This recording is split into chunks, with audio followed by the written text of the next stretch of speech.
Alright, we're trying to play some 6-star hotel here. Trying to get some of the Milano holes. We're prepping for a tournament, and we've got 5 new holes in the Milano tour. And we're trying to get some of those new holes so we can practice them and try and figure out what's the best way to play them.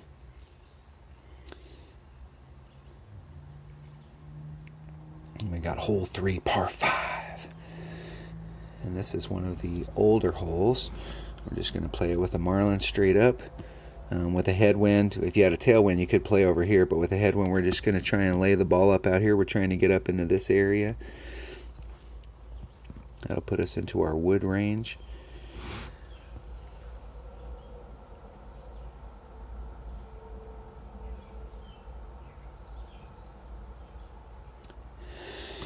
And hitting great out there on that outside. It's not the best way to start off, but we had a little bit of curl on there, and that should counteract that.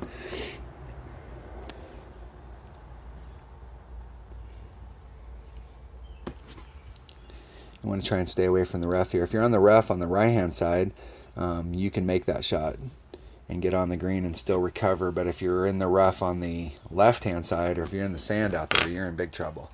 Big trouble. If you try the shot to the right down below where you've got headwind and you try that shot and you end up in trouble, you can recover and get on the green pretty much from anywhere you hit out there. So it's kind of a, when you talk about risk versus reward, there's not a lot of risk out there. You'll still be able to get on from most places.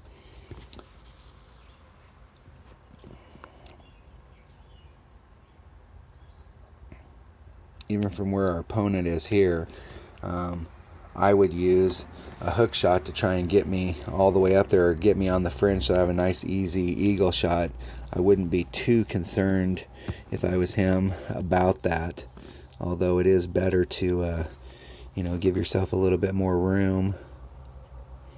So we got a little bit of a side wind here. I'm going to use just a little bit of backspin. I'm going to use just a little bit more.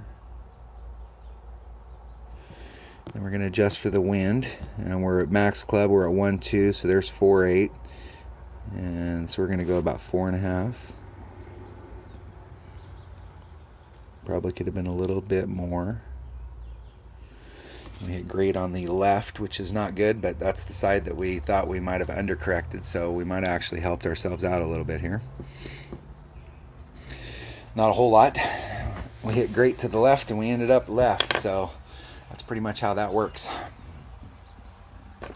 But our distance was good there. You always got to walk out with some positive thing. So here, if he puts on, the wind's actually kind of helping him out here. This isn't too bad. If he overpowers just a little, it should be easily on.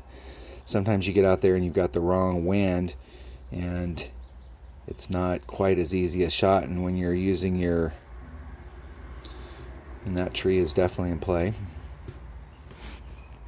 Sometimes I'll hit that hook shot out there because it's easier to hit your rough iron or your sand wedge on an overpowered shot when you're just trying to do the hook, not trying to hit perfect.